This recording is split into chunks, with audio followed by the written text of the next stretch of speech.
Two polls today just show how tough many Australians are now doing it. An Australian National University poll found just 38% of voters have confidence in the government. 1/3 said it was harder getting by on their income. A similar result in a survey for the master builders. 1 in 3 Australians are going without essentials like food, like medicine, education for their kids, to pay their rent or mortgage. Joining me is the political panel, Cameron Milner, former Chief of Staff of Labor leader Bill Shorten, now Director of GXO Strategies, and Michael Costa, former New South Wales Labor Treasurer.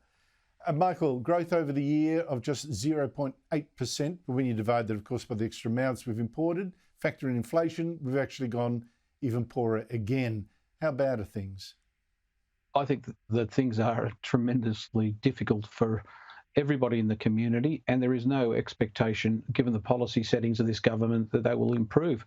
And Andrew, the most horrific thing today I saw was those productivity figures. They absolutely went backwards. You know, we had some anaemic growth in the last 2 quarters, but now we've gone negative again.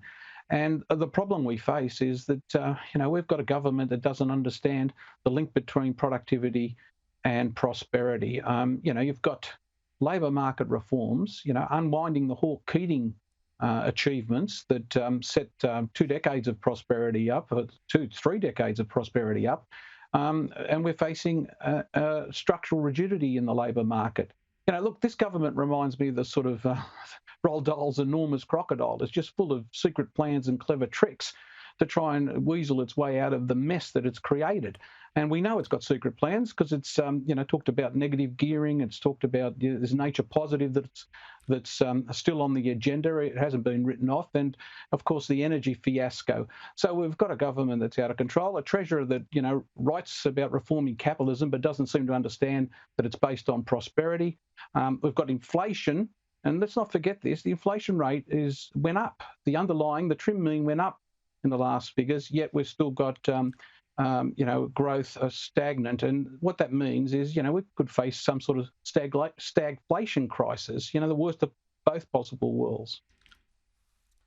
Oh, look, Cameron, I understand that you're a fan of Jim Chalmers, not so much of Anthony Albanese, but I have to say, Chalmers always has his excuses when he has to announce bad figures. It's the Russians, it's China, it's overseas instability, it's the Liberals. Here are his excuses today.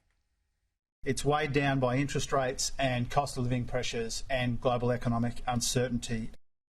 Not once has he said, it's my fault, I've got to change policies. Are voters buying this?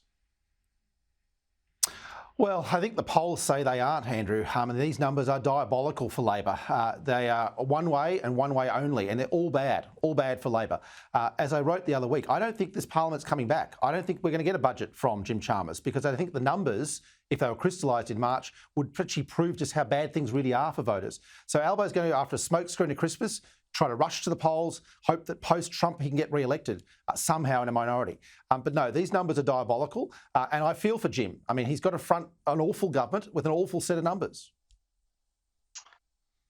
Yeah, but it is also his fault too, I've got to say. Yes. I really got to say here, I'm afraid. Interest rate cut, I heard some, economists say today, Michael, because the economy is so bad, the Reserve Bank will be forced to cut interest rates to give it a kick along. But the point is, you got pretty high employment, and of course, its main mandate is to stop inflation. I do not see interest rates being cut, given that inflation is still so high. What do you say? Well, I think the trim mean, the figure that they look at, went up last quarter. So look, if they're consistent, and, it's hard to predict the Reserve Bank and what pressure may well be put upon them. But if they're consistent, and they have been to date, to their credit, there won't be an interest rate cut, certainly not this year. They'll look at the figures in, the December quarter, which we get in January, and I'd expect them to want to see 2 or 3 quarters of sustained downward inflation. And we don't have that at the moment. And as for the economy, I mean, the bottom line here is that unless the government, if it's re-elected, and I'm really worried about this, Andrew, because we're facing a situation where we either get a minority Labor government, which would be the worst possible position because of the Greens' influence, or else we have to hope that we get a small majority Labor government, because at the end of the day, if Dutton gets in and in a minority, he's not going to be able to get legislation through the Senate. And we will still stagnate going forward. So, politically, we're in a diabolical situation as well. I think whoever gets in the Senate is going to prove to be a wrecking ball for the Australian economy. Cameron, compared to what Albanese promised coming in, right? And leave aside all the big social promises. The first big promise was, of course, the Uluru Statement, the Voice. That's gone to custard. But economically, it was cheaper electricity, stronger economy, more money in your pocket. Compare that to what is actually delivered, the exact opposite. How do you think it actually went so wrong? What's the key here to understanding this total disaster? Well, the key is Albanese. I mean, we're dealing with probably the worst living Prime Minister of a Labor Prime Minister in memory, who's desperately trying to make himself the record of being the worst ever Prime Minister. I mean, this guy is the George Lazenby of Labor Prime Ministers, a guy who got to get the role but completely won't be remembered for anything, any great achievement. So no, Albanese is the centre of the problems that Labor has right now. And Albanese, unfortunately, made those commitments at the last election, has failed to perform, has completely sunk Labor's sort of credibility with a Voice, which is a vanity project for Albanese as well. So no, Labor's got real problems, and coming to election with Albanese, who is really disliked by voters, makes things just that much worse. Look, I totally get that Albanese, the buck stops with him. He's the leader. And I think he's led a couple of people off the chain to do what they like. And Michael, that would include Tony Burke in industrial relations, is now changed portfolios, but industrial relations, giving the unions everything they want, choking freedom at the workplace for bosses to try and get more productive. It would include Tanya Plibersek, stymieing economic developments, particularly, the gold mine, of course, the billion-dollar gold mine, reining in people like the Environmental Defender's Office and stopping or delaying gas projects, and on it goes. Andrew Giles opening the door to unbelievable immigration. Where do you put the blame in this?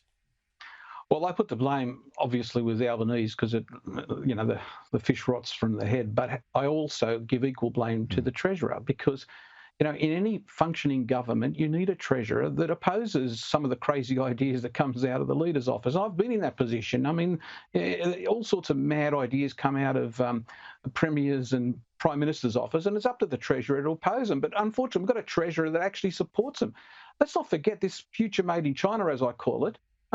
He's touted that as his big policy achievement. And, at the same time, we've got him arguing of giving funding to a quantum computer, hypothetical technology, but telling us that, a 70-year-old mature technology, nuclear energy, can't work. I mean, this government is riddled with incompetence and people that have no clue about what they're doing. And the Treasurer's got to take responsibility as well. Michael Costa, Cameron Milner, thank you very much to you both.